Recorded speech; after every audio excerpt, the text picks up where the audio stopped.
Hey, how's everybody doing again? We're back here getting ready to get the car looked all over. I'm gonna head down to Willows, California at Thunder Hill like we talked about last video, and I kind of asked you guys, what did you guys want to see about the car? So I have it on the rack today.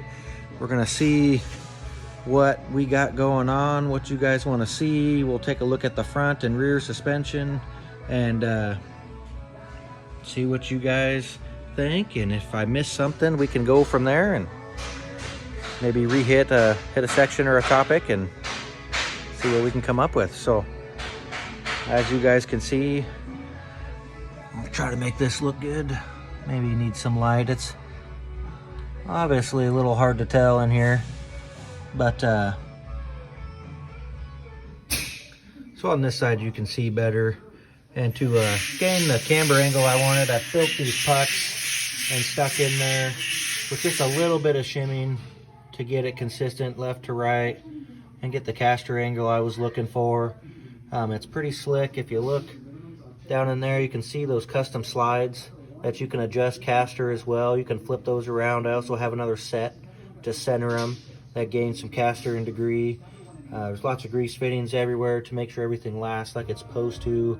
Coilover setup here, and ball joint. A little dirty, you got caught in the rain last time I was out, but there's some front end views from the top. There's a sweet power steering rack down in there that I was talking about, that I think it's 7-to-1 ratio. Steers like a go-kart, pretty cool. We'll get underneath here in a second and take a look from the bottom. But why don't we wander back to the rear of the car and we can take a look at the rear suspension from the top. I got this cool little trick. Get the front door to open and throws on a little light back there. Also can be commanded on with the dome light. Kind of a trick my dad thought of, so I got to give him credit for that. But here's the rear suspension setup from the back and the trunk here. Really slick, really smooth riding, very consistent. It's got a good feel on the street. We'll find out this weekend on how well she works on the track. See if any adjustment needs to be done. The car's still settling a little bit. Probably gonna have to crank up the springs and get my ride height back where it was. But as you can tell, is a very nice setup, very well done. And if you see that the inner panel and the actual top of the frame there remains separate, so when the body comes off, all the sheet metal comes with it, and then where the springs are mounted is actually the top of the chassis, which is pretty slick that you can make this meet. And I realistically could have done a better job here, but I did the best I could, so it is pretty slick. Differential vent right in the top there, out and around. Got it dumped in the fender so it doesn't smell the trunk up full of fluid, full of 90 weight stink. So that's what we got for the trunk. We'll get this thing in the air and see what we can come up with underneath.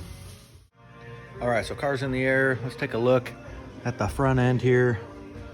You got your sway bar. Spline sway bar is adjustable in 2 aspects, to where you can change the bar itself, put another bar in, or there's an additional hole back there that you can put in and get the bar to soften its spring rate in the sway bar there. It's all adjustable. You can lengthen the end link.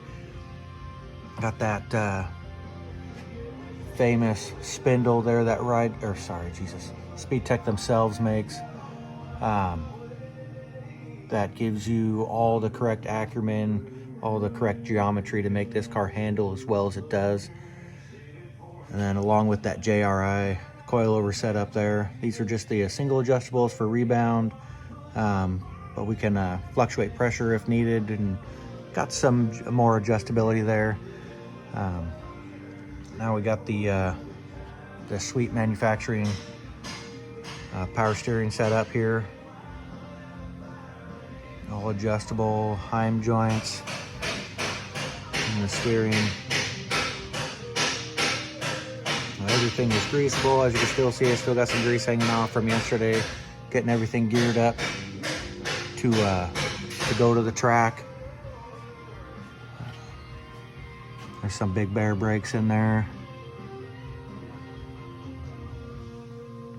Excited to see how well those are going to work. And then this is the entire chassis for the Tri-5. So there's no front clips or anything like that. So this gets you the entire thing. Little tow hook out here poking through the balance there.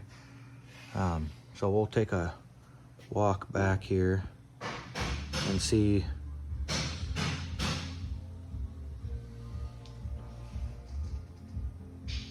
the rest of the chassis. Well, there's lots of extra support for you Tri-5 guys. If you are doing anything kind of aggressive pro touring with your car, you can understand that the factory chassis are extremely flexible. Found out that they're actually designed to flex back in the 50s to help that ride, you know, get that Cadillac kind of feel.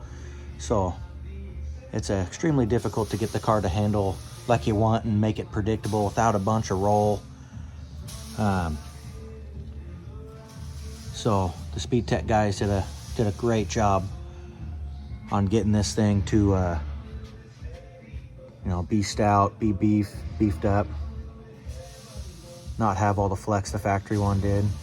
So rear sway bar, same thing, splined bar. We can change rates. It is also adjustable to where we can move the end link over a hole and have some adjustability there. Got a couple of holes for adjustability. This is the strut bar, that bellows boot there, coming down to the lower control arm. So that can adjust ride height if you need to. I think for me, just easier to use the coil in the trunk, adjust it that way. Huge CV axles. This is their base line, still rated for 1200 horse. And a very similar spindle on the rear on this car, helping with all the geometry. Lower control arm's got dual adjustable positioning to help roll center. Also gonna have a degree and a half of camber in the back here to help me get the best handling out of this thing I can. Got a whole aluminum housing from Dutchman.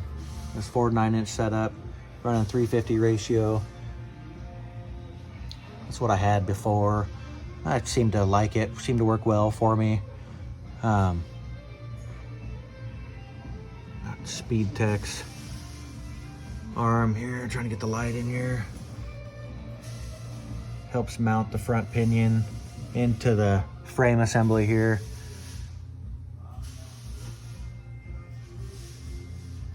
But this is what the rear suspension is looking like. You can see some of my floor modifications here to get this whole thing to fit. There's a lot of modifications to make this thing work, but in hindsight, very well worth it. Just a lot of work initially.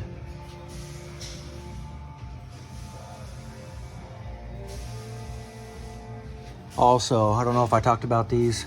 This is the aluminum pucks for body mounts. Make it all solid mounted, make it rigid, help with the least amount of flex as possible, and get this thing to handle as good as possible. Exhaust work. It's actually just a kit online put together. Did a flex H pipe to make sure I can get him out of this cross member here, because this cross member doesn't come out, obviously. And there's no way to get these out without it coming either forwards or backwards. So this little flex pipe, for what it's worth, it seems to be a good idea. I was give credit to my dad for that one. Allows these pipes to move individually without them binding up. Like I had on my original setup, it was very difficult to get that setup in and out. Some Moroso pan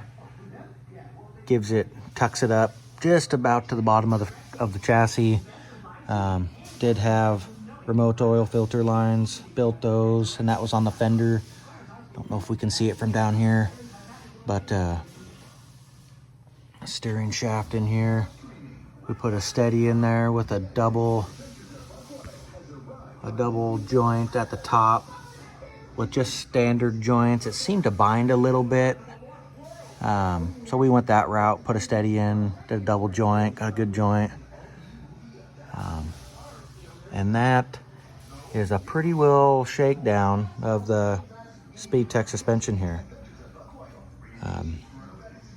Yeah, let me know what you guys think.